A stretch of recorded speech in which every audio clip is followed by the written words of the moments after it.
विद्यार्थियों नमस्कार। मैं डॉक्टर दीपेंद्र कुमार शर्मा आपके अपने YouTube platform chemistry bye D Sharma से आपके साथ जुड़ा हुआ हूं। और विद्यार्थियों, जिस पेपर को इस वीडियो लेक्चर में हम लोग सॉल्व करने वाले हैं यानी कि डिस्कस करने वाले हैं, वह पेपर दिनांक 4 जुलाई 2023 को विक्रम विश्वविद्यालय उज्जैन के अंतर्गत आने वाले कॉलेजों के अंदर हुआ है। तो विद्यार्थियों, पेपर में यदि आप देखें तो स्क्रीन पर आपको दिखाई दे रहा है, पेपर सेकेंड ईयर का पेपर है, यानी बीए सेकेंड ईयर का पेपर है और फाउंडेशन कोर्स सेकंड का पेपर है। पेपर पार्ट ए में हम देखेंगे एंटरप्रेन्योरशिप डेवलपमेंट यानी उद्यमिता विकास, और पार्ट बी में देखेंगे वुमेन एम्पावरमेंट यानी महिला सशक्तिकरण के क्वेश्चनों का सॉल्यूशन। तो साथियों, लास्ट तक आप मेरे साथ यानी इस चैनल पर बने रहिएगा और वन बाय वन इसमें जितने भी क्वेश्चन दिए हुए हैं उन क्वेश्चन को अब हम सॉल्व करते हैं, उनका सॉल्यूशन देखते हैं।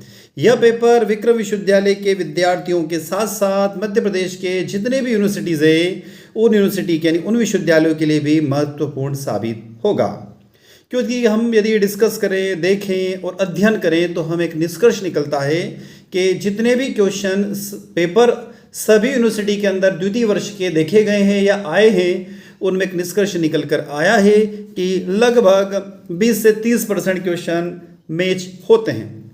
तो अब हम चलते हैं देर ना करते हुए सीधे सॉल्यूशन की ओर, और हमारे द्वारा कोशिश की गई कि इन 100 प्रश्नों के सॉल्यूशन आप तक सही और सटीक पहुँचें। हमारी कोशिश पूरी है, किंतु यदि ऐसा होता है कि में भी पॉसिबल है कि लगभग 95 to 99 क्वेश्चन तो इसमें सही होंगे, किंतु 2 या 3 प्रश्नों के आंसरों में कुछ गड़बड़ हो सकती है। यदि आपको ऐसा लगता है तो आप कमेंट बॉक्स में कमेंट करके जरूर बताएं। अब हम चलते सीधे सॉल्यूशन की ओर। प्रश्न क्रमांक 1 आपको दिखाई दे रहा है, उद्यमिता के माध्यम से व्यक्ति नहीं बनता है तो स्वार्थी नहीं बनता है। मैं सिर्फ आंसर की बात कर रहा हूँ, पूरा क्वेश्चन आप रीड कर लीजिएगा वीडियो को रोककर। यदि मैं सभी ऑप्शंस को एक एक बार पढ़ूंगा तो वीडियो की लेंथ बहुत ज़्यादा हो जाएगी, इसलिए इसको देखते हुए मुझे थोड़ा सा शॉर्ट करके चलना पड़ेगा। प्रश्न क्रमांक 2, भारतीय उद्योगों के संबंध में उद्यमिता है तो आवश्यक है, क्या है? नेसेसरी है। प्रश्न क्रमांक 3, उद्यमिता शब्द का सर्वप्रथम प्रयोग किसने किया था? तो यहाँ पे ऑप्शन में शुम्पेटर दिखाई नहीं दे रहे थे। शुम्पेटर होता तो आंसर शुम्पेटर हो जाते 1902 में, पर एक और आपको ऑप्शन दिखाई दे रहा रिचर्ड कैंटिलोन, तो करेक्ट आंसर यहाँ पर रिचर्ड कैंटिलोन। यदि ये नाम आता तो ये करेक्ट होता शुम्पेटर, और यदि ये नहीं आया है तो रिचर्ड कैंटिलोन, दोनों नाम आते तो फिर आपको इस पर क्लिक करना होता। तो करेक्ट आंसर इस ऑप्शन में, इस क्वेश्चन में रिचर्ड कैंटिलोन। क्वेश्चन नंबर 4, यदि विकास की गति को आधार माने तो उद्यमी का स्वरूप होता है, क्या होता है? यहां पर दिया हुआ मूल प्रवर्तक, संचालक, लघु नवप्रवर्तक यानी सभी प्रकार का होता है। नेक्स्ट क्वेश्चन है क्वेश्चन नंबर 5, निम्न में से कौन सा लक्षण उद्यमी में होना चाहिए? तो उसमें इनोवेशन की करेक्टरिस्टिक होना चाहिए, नवाचार, जोखिम वन करने के यानी रिस्क बैरियर होना चाहिए, और उसको पहल करते आना चाहिए। करेक्ट आंसर हो जाएगा सभी। प्रश्न क्रमांक 6, एक उद्यमी के कार्यों में शामिल नहीं है तो क्या है? उद्योगों का विध्वंस शामिल नहीं है। प्रश्न क्रमांक 7, दिया हुआ है उद्यमियों का प्रबंधीय कार्य क्या है? तो नियोजन करना यानी प्लानिंग करना, संगठन यानी ऑर्गेनाइजेशन, और निर्देशन यानी डायरेक्शन यानी ऑल ऑफ द अबाउ सभी करेक्ट आंसर होगा।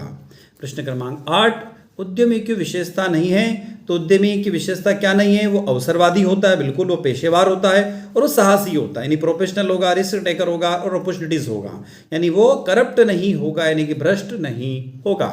प्रश्न क्रमांक 9, उद्यमी उद्यमशीलता में समस्याओं के लिए अपनाना चाहिए। तो प्रश्न क्रमांक 9 का करेक्ट आंसर हो जाएगा, यहाँ पर करेक्ट आंसर आ जाएगा सभी। तो सभी में कौन कौन सा ऑप्शन दिए हुए, तो मैं सभी ऑप्शन को रीड कर लेता हूँ एक बार। निर्माण प्रक्रिया को अपनाना चाहिए, नेक्स्ट निर्माण इन मैन्युफैक्चरिंग प्रोसेस, दूसरी परिसीमन प्रक्रिया लिक्विडेशन प्रोसेस, नेक्स्ट दे रखिए यहाँ पर समाधान मूलक यानी प्रॉब्लम सॉल्विंग ट्रेंड्स, तो करेक्ट आंसर हो जाएगा सभी। प्रश्न क्रमांक 10, सर्वश्रेष्ठ विकल्पों का चयन आकस्मिक व्यवस्था का हल ढूंढने में साबित होता है तो मददगार साबित होता है, प्रतिस्पर्धा पूर्वक साबित होता है और क्षतिपूर्वक भी साबित होता है, तो करेक्ट आंसर हो जाएगा सभी। प्रश्न क्रमांक 11, अभिप्रेरणा दी जाती है यानी motivation is give up of, तो उद्यमियों को भी दी जाती है, श्रमिकों को भी दी जाती है और प्रबंधकों को भी दी जाती है। तो करेक्ट आंसर हो जाएगा सभी को, यानी मोटिवेशन की सभी को जरूरत लगती है। जैसे हम स्टूडेंट है, हमें भी मोटिवेशन की रिक्वायरमेंट होती है। प्रश्न क्रमांक 12, परियोजना तैयार की जाती है किसके द्वारा? एंटरप्रेन्योर्स के द्वारा, यानी उद्यमियों को द्वारा। ध्यान रखिएगा, वैसे हम देखें तो प्रमोटर के द्वारा, प्रबंधकों के द्वारा और ऑल ऑफ द अबव। तो करेक्ट आंसर यहाँ पर उद्यमी हो जाएगा साथियों। प्रश्न क्रमांक 13, परियोजना तैयार करने पर किया गया व्यय क्या कहलाता है? तो उसको इन्वेस्टमेंट यानी विनियोग कहते हैं। प्रश्न क्रमांक 14, परियोजना मूल्यांकन के पहलू है।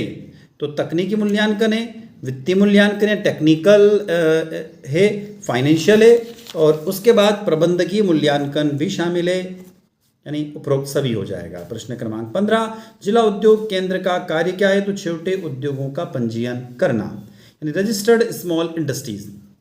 प्रश्न क्रमांक 16, किसी संगठन में नव उद्यमी का सर्वप्रथम संपर्क में कौन होता है? यदि किसी आप शहर में आप कोई उद्योग खोलना चाहते हो तो आप सबसे पहले किससे कांटेक्ट करोगे? तो आप डिस्ट्रिक्ट इंडस्ट्रियल सेंटर यानी जिला उद्योग केंद्र से आप संपर्क करोगे। प्रश्न क्रमांक 17, जिला उद्योग केंद्र कौन सी संस्था है? तो ये एक गवर्नमेंट ऑर्गेनाइजेशन है, सरकारी संस्था है। प्रश्न क्रमांक 18, जिला उद्योग केंद्र की कितनी श्रेणियों में वर्गीकृत किया गया है? तो करेक्ट आंसर हो जाएगा 4 श्रेणियों में इसे बांटा गया है। नेक्स्ट है क्वेश्चन नंबर 19, प्रश्न क्रमांक 19 स्क्रीन पर आपको दिखाई दे रहा है।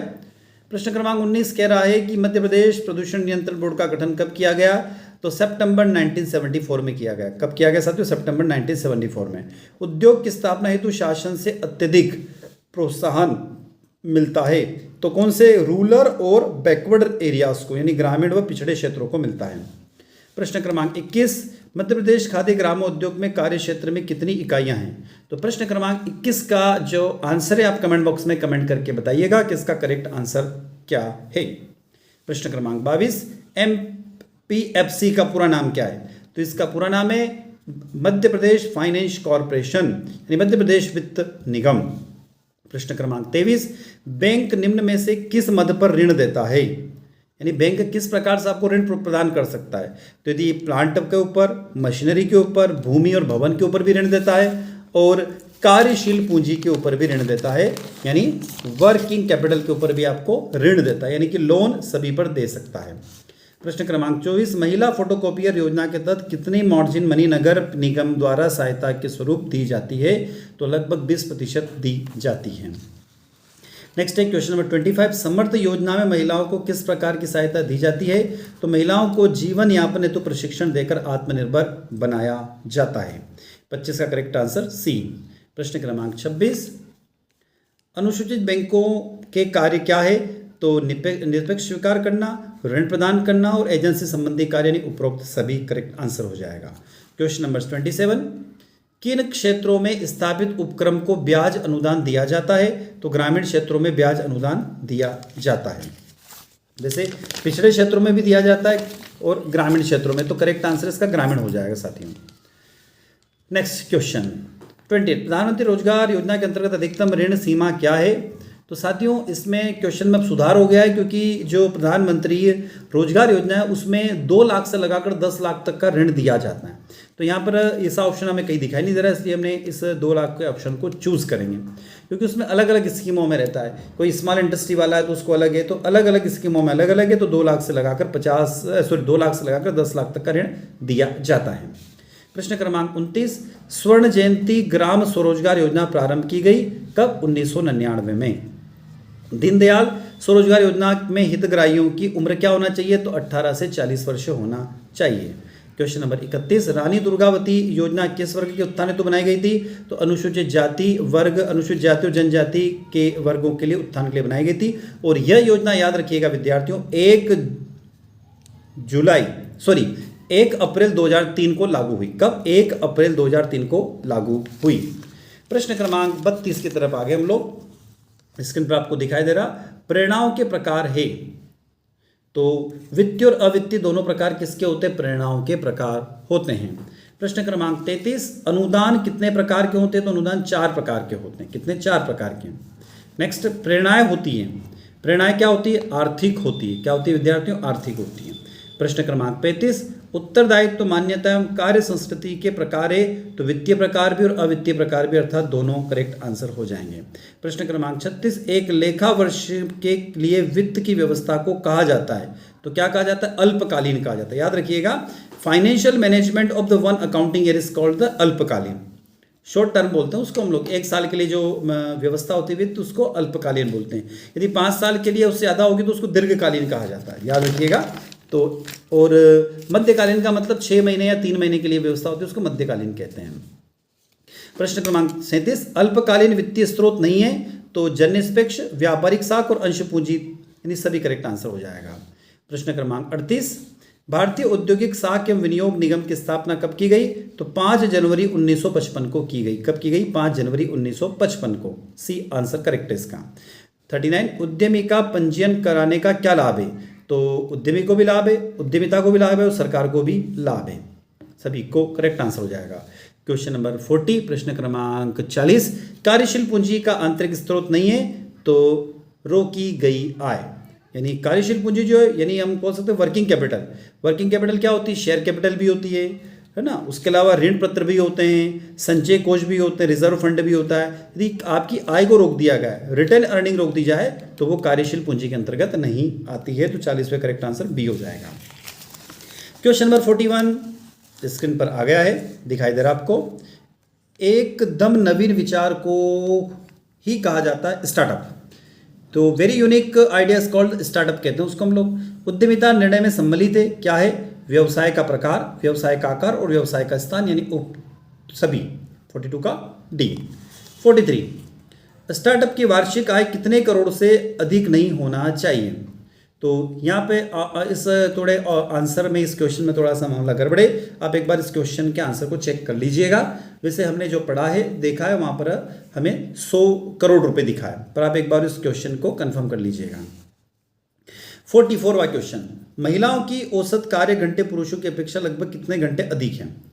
तो विद्यार्थियों यहाँ पर ये क्लियर नहीं हो पाया है कि ये इसने मंथली पूछा है कि वार्षिक पूछा है कि क्या पूछा है इसने। यहाँ पर ये क्वेश्चन ही थोड़ा डाउटफुल है, तो इसमें कहना मुश्किल है। वैसे जो एक संस्था है, एक एनजीओ जिसके द्वारा एक सर्वे किया गया था, उसके अंतर्गत आता है कि एक दिन में 94 मिनट, 94 मिनट्स ऑप्शन आता है, तो आप उस 94 मिनट को 365 दिन जो होते हैं उनसे गुणा करके निकाल सकते हैं। तो थोड़ा ये क्वेश्चन का मैं भी छोड़ रहा हूँ, यहाँ पर इस क्वेश्चन को ड्रॉप कर रहा हूँ इसके आंसर के लिए। क्वेश्चन नंबर 45, महिलाओं के उद्यमी विकास के लिए अधिक उपयोगी है, तो सरकारी क्षेत्र अधिक उपयोगी है। याद रखिएगा, महिलाओं के लिए क्या होता है? सरकारी क्षेत्र सबसे ज़्यादा उपयोगी होता है। आगे चलते हैं। क्वेश्चन नंबर 46, सृजनात्मक उद्यमी के संगठन जीवन का अंग है, तो एक महत्वपूर्ण अंग है। 47, परियोजना प्रतिवेदन सारांश है, तो तथ्यों का, सूचनाओं का, विश्लेषणों का, अर्थात सभी का। नेक्स्ट क्वेश्चन नंबर 48, स्वयं सहायता समूह में शामिल है, तो बाजार सर्वेक्षण समूह, प्रतियोगिता विश्लेषण समूह और व्यवसाय मॉडल हेतु फंड समूह, यानी उपरोक्त सभी। 49, एंजल इन्वेस्टमेंट के साथ सबसे पहले मीटिंग होती है, रीच मीटिंग कहलाती है। प्रश्न क्रमांक 50, उद्यमिता विकास का आखिरी प्रश्न है। स्टार्टअप विचार के निवेशक होते हैं, तो एंजल इन्वेस्टर्स होते हैं। विद्यार्थियों, हम चलते हैं यहाँ से वुमन एम्पावरमेंट्स की ओर, पार्ट बी की ओर। महिला सशक्तिकरण के 50 प्रश्नों का हम लोग सॉल्यूशन देखेंगे। एक जानकारी और आप लोगों को मैं बता दूं कि आपको इस पेपर में पास होने के लिए 100 प्रश्नों में से 35 प्रश्नों के आंसर आपको सही चाहिए, यानी 35 प्रश्नों के उत्तर सटीक होंगे तो ही आप पास हो पाएंगे। इसलिए इसकी तैयारी अच्छे से करिएगा। महिला शक्तिकरण का अर्थ क्या है? पहला प्रश्न, यानी 51वां प्रश्न, 51 प्रश्न है। तो व्यक्तित्व विकास, सामाजिक विकास, समाज में महिलाओं का आर्थिक विकास, यानी उपरोक्त सभी। 52, महिला सशक्तिकरण के आयाम हैं, तो सामाजिक, आर्थिक और शैक्षणिक, सभी करेक्ट आंसर हो जाएगा। 53, घरेलू हिंसा निरोधक अधिनियम पारित कब हुआ था? तो 2005 में पारित हुआ था। 54, घरेलू हिंसा के दायरे में शामिल है, तो सुरक्षा का संकट, आर्थिक क्षति और स्वास्थ्य का संकट, यानी उपरोक्त सभी। प्रश्न क्रमांक 55, किसी राष्ट्र की प्रगति का सर्वोत्तम थर्मामीटर है वहां की महिलाओं की स्थिति। यह कथन किसका है? तो विद्यार्थियों का कथन है, स्वामी विवेकानंद का कथन है। किसका? स्वामी विवेकानंद का कथन है। प्रश्न क्रमांक 55 का करेक्ट आंसर हो जाएगा स्वामी विवेकानंद। आगे चलते हैं हम। क्वेश्चन नंबर 56, अग्नि प्रक्षेपास्त्र कार्यक्रम से जुड़ने के बाद टेसी थॉमस को किस नाम से जाना जाने लगा? तो अग्निपुत्री के नाम से जाना जाने लगा। कभी ये क्वेश्चन भी आ जाए कि अग्नि प्रक्षेपास्त्र कार्यक्रम से टेसी थॉमस कब जुड़ी थी, तो याद रखिएगा 1988 में जुड़ी थी। क्वेश्चन नंबर 57, मेरी काम का नाम किस खेल से जुड़ा हुआ है? तो मुक्केबाजी से जुड़ा हुआ है। प्रश्न क्रमांक 58, टेसी थॉमस कौन है? तो यह एक प्रक्षेपास्त्र वैज्ञानिक है, ध्यान रखिएगा, एक मिसाइल साइंटिस्ट है। 59, दुनिया का सबसे अनोखा आंदोलन चिपको आंदोलन की शुरुआत करने का श्रेय किसे दिया जाता है? तो करेक्ट आंसर है इसका गौरा देवी, याद रखिएगा, करेक्ट आंसर क्या है इसका? गौरा देवी। क्वेश्चन नंबर 60, किस पंचवर्षीय योजना में महिलाओं से जुड़े मुद्दों के प्रति कल्याण की बजाय विकास का दृष्टिकोण अपनाया गया? तो पहली पंचवर्षीय योजना यानी फर्स्ट 5 ईयर प्लान्स कब लागू हुई थी? याद रखिएगा 1951 टू 1956। नेक्स्ट 61, किसके नाटकों में पर्दा प्रथा का उल्लेख मिलता है? तो विद्यार्थियों, जो हमने देखा है, पढ़ा है, समझा, उसमें कालिदास के नाटक रघुवंशम में मिलता है। तो इन चारों का तो हमें कहीं ऑप्शन मिला नहीं है, तो कालिदास के नाटक रघुवंशम में पर्दा प्रथा का उल्लेख मिलता है।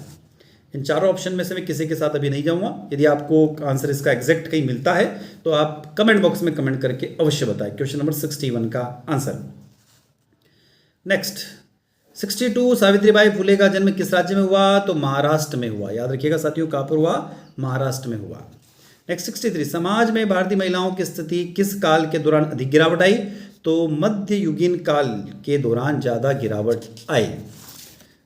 क्वेश्चन नंबर 64, मुस्लिम महिलाओं की संपत्ति के अधिकार के विवाद से किसका नाम जुड़ा है? तो आप लोग जानते हो शाहबानो केस, बहुत बड़ा फेमस केस है शाहबानो केस। शाहबानो एक महिला है, मुस्लिम महिला है, तो ये केस शायद गुजरात से जुड़ा हुआ है और इनके 5 संतान थी और इनके पति ने इनको एक लगभग 60 ईयर की एज में तलाक दे दिया था, तो वो उस मामले से जुड़ा हुआ मामला है। 65, पेप्सिको की कंपनी के मुख्य कार्यकारी अधिकारी तो इंदिरा नूई। 66, मेहर शब्द किस धर्म से जुड़ा है? तो मुस्लिम धर्म से जुड़ा हुआ शब्द है। शादी के दौरान मुस्लिम एक प्रथा है, मुस्लिमों में मेहर की प्रथा होती है।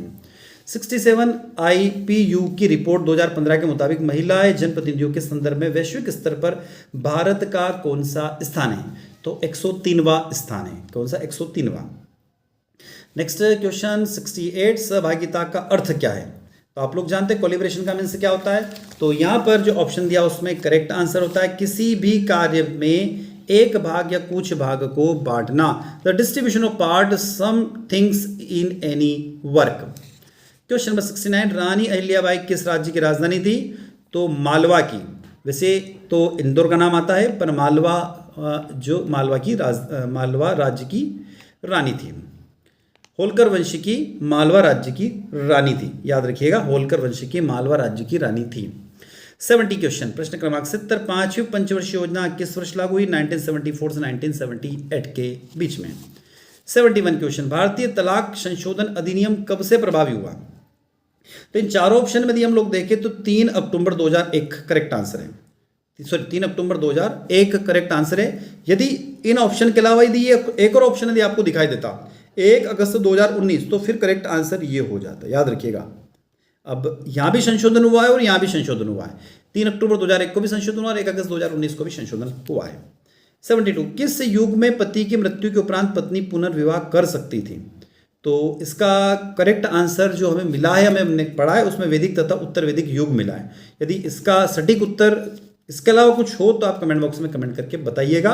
वैसे हमें जो आंसर मिला वैदिक तथा उत्तर वैदिक युग मिला है। नेक्स्ट क्वेश्चन नंबर 73, घरेलू हिंसा अधिनियम 2015 कब प्रभाव में आया? तो 26 अक्टूबर 2006 को प्रभाव में आया। क्वेश्चन नंबर 74, महिलाओं के पुनरुत्थान का काल कब से शुरू हुआ? तो उसको आधुनिक काल कहते हैं। जो भी मॉडर्न पीरियड चल रहा है ना, उसमें महिलाओं का उत्थान हुआ है। वैसे वैदिक काल से चालू हो गया था, पर आधुनिक काल में ज़्यादा हुआ है। 75 क्वेश्चन, यत्र नारस्त्य पूज्यते रमते तत्र देवता, भारत में प्रचलित इस प्राचीन श्लोक में किसकी महिमा की गई? तो नारी की महिमा का वर्णन किया गया है। क्वेश्चन नंबर 76, महिला शक्तिकरण का तात्पर्य पुरुषों के बराबर मानसिक, आर्थिक और सामाजिक यानी उपरोक्त सभी में निर्णय लेने का अधिकार। 76 का करेक्ट आंसर डी। 77, ऋग्वेद में किसकी कथा मिलती है? विद्यार्थियों, जो हमने पढ़ा है, देखा है, समझा है, उसके बेसिस पर हमें जो आंसर मिला, इंद्र और इंद्राणी की कथा का उल्लेख मिलता है। यदि इस क्वेश्चन में भी आपको ऑप्शन हमें थोड़ा सा डाउट है, इसका एग्जैक्ट आंसर तो इंद्र इंद्राणी है। यदि आपको कुछ और लगता है, आपने कहीं पर डिस्कस किया है, पढ़ा है, समझा है, तो आप कमेंट बॉक्स में कमेंट करके बता सकते हैं। प्रश्न क्रमांक 78, किस राज्य में 50% महिलाओं पंचायत की मुखिया है? तो मध्य प्रदेश में। मध्य प्रदेश में महिलाओं को पंचायती राज के अंदर 50% आरक्षण दिया गया है। जहांगीर की पत्नी नूरजहां ने राजशाही शक्ति का प्रभावशाली ढंग से प्रयोग किया। तो 79 का करेक्ट आंसर हो जाएगा नूरजहां। प्रश्न क्रमांक 80, क्वेश्चन नंबर 80, नेतृत्व के प्रमुख आयाम है। तो उपरोक्त सभी तीन ऑप्शन आप रीड कर लीजिएगा। उपरोक्त सभी इसका करेक्ट आंसर है, यानी समूह के उद्देश्य निर्धारित करना, समूह का गठन और प्रक्रिया को बढ़ाना, समूह सदस्यों का विकास करना, नहीं उपरोक्त सभी। प्रश्न क्रमांक 81, राष्ट्रीय महिला उत्थान नीति कब बनाई गई? तो 2001 में बनाई गई। कब बनाई गई विद्यार्थियों? 2001 में बनाई गई। नेक्स्ट है क्वेश्चन नंबर 82, सूत्र काल में स्त्रियों की दशा थी पतन उन्मुख थी। कौन सी थी? पतन उन्मुख थी। 82 का ए ऑप्शन करेक्ट है। 83, देश की पहली महिला शिक्षिका होने का गर्व किसको है? तो सावित्रीबाई फुले को। 83 का ए, ये महाराष्ट्र की रहने वाली थी, याद रखिएगा। 84, सिंधुताई सपकाल के द्वारा कितने बच्चों को गोद लिया गया? तो विद्यार्थियों, यदि आपको ये ऑप्शन यदि कहीं मिलता 1400 बच्चे, तो करेक्ट आंसर 1400 था, पर यहाँ पे ऑप्शन में 1400 नहीं दिया है, तो 1042 करेक्ट आंसर हो जाएगा। 85, स्त्रियों को 64 कलाओं में दक्ष होना चाहिए, कथन किसका है? तो ये वात्स्यायन का कथन है। वात्स्यायन का कथन है ये कि स्त्रियों को 64 कलाओं में दक्ष होना चाहिए। 86, घरेलू हिंसा में के अंतर्गत किस प्रकार का दुर्व्यवहार आता है? तो लैंगिक, शारीरिक और मौखिक और भावनात्मक, यानी करेक्ट आंसर हो जाएगा उपरोक्त सभी। नेक्स्ट क्वेश्चन नंबर 87, सिंधु ताई सपकाल को किस नाम से जाना जाता है? तो इनको उपनाम है अनाथों की माँ, पर यहाँ पर चारों ऑप्शन में अनाथों की माँ तो दिखाई नहीं दे रहा है, इसलिए इनको ताई के नाम से जाना जाता है, याद रखिएगा, ताई के नाम से। 88, श्री शक्ति पुरस्कार किस क्षेत्र में दिया जाता है? तो सामाजिक क्षेत्र में उत्कृष्ट योगदान के लिए दिया जाता है। 89, घरेलू हिंसा महिलाओं के संरक्षण अधिनियम कब लागू हुआ? तो यह लागू हुआ 13 सितंबर 2005 को, तो इस पर सहमति बनी और 26 अक्टूबर 2006 को यह लागू कर दिया गया। तो इन चार ऑप्शन में से तो ये दिख रहा है, तो करेक्ट आंसर यहां पर डी वाला हो जाएगा। प्रश्न क्रमांक 90, भारतीय कानून में महिलाओं को कितने अधिकार दिए गए? तो 11 अधिकारों को दिया गया है। प्रश्न क्रमांक 91, अवंती बाई कहाँ की शासक थी? तो यह रामगढ़, मध्य प्रदेश के रामगढ़ की शासक थी। आपने शोले मूवी में भी रामगढ़ का नाम सुना होगा। 92, किस राज्य की धरती को आंदोलन की धरती कहा जाता है? तो उत्तराखंड को आंदोलन की धरती कहा जाता है। 93, सहभागिता एकल भी हो सकती है, युगल भी हो सकती है और समूह में भी हो सकती है। तो सहभागिता समूह की एक आधार प्रक्रिया है। करेक्ट आंसर साथियों इसको कर लीजिएगा समूह। ठीक है, क्या है? समूह की आधार प्रक्रिया है, सी आंसर करेक्ट है। नेक्स्ट है 94, रानी अहिल्याबाई का जन्म कब हुआ? तो 31 मई 1725 को हुआ। 94 का करेक्ट आंसर बी हो जाएगा। 95, भारत में राज्यसभा महिला आरक्षण बिल कब पारित किया गया? तो 2010 में पारित किया गया। 96, घरेलू हिंसा अधिनियम के अंतर्गत लैंगिक दुर्व्यवहार है, महिलाओं की गरिमा का दुर्व्यवहार है, अपमान है और तिरस्कार है, यानी करेक्ट आंसर उपरोक्त सभी हो जाएगा। नेक्स्ट 97, हिंदू विवाह अधिनियम पारित कब हुआ था? तो 1955 में पारित हुआ था और 1956 में लागू हो गया था। 98, रानी अहिल्याबाई के पिता का क्या नाम था? तो मनकोजी शिंदे था, ये महाराष्ट्र के रहने वाले थे। भारत में महिलाओं के प्रति सभी भेदभाव समाप्त करने का विचार वर्ष क्या है? तो इस प्रश्न का आंसर आप कमेंट बॉक्स में कमेंट करके बताइएगा कि 99वें प्रश्न का करेक्ट आंसर क्या है। और प्रश्न क्रमांक 100 व प्रश्न स्थिति प्रथा के प्रश्न का प्रथम अभिलेख प्रमाण कहाँ मिलता है? तो एरण अभिलेख में मिलता है। एरण अभिलेख मध्य प्रदेश से संबंधित है और यह आता है गुप्त काल के दौरान। तो विद्यार्थियों, आपने इस वीडियो लेक्चर के अंदर देखा कौन सा प्रश्न पत्र बीए द्वितीय वर्ष का क्वेश्चन पेपर, सेकंड ईयर का क्वेश्चन पेपर, महिला सशक्तिकरण उद्यमिता विकास के 50 प्रश्नों के सॉल्यूशन देंगे। पेपर 4/7/2023 को विक्रम विश्वविद्यालय उज्जैन के अंतर्गत आने वाले कॉलेजों के अंदर हुआ। तो आई होप ये वीडियो लेक्चर आप लोगों को अच्छा लगा होगा। अच्छा लगता है तो वीडियो को लाइक अवश्य करें, अपने दोस्तों तक शेयर करें, कमेंट बॉक्स में हमें कमेंट करके बताएं, और चैनल पे नए हैं तो चैनल को सब्सक्राइब करना ना भूलें। हमें एक मोटिवेशन मिलता रहेगा और हम आपके लिए नए नए वीडियो लेकर आते रहेंगे। तो चैनल को सब्सक्राइब अवश्य करें। जय हिंद, जय भारत।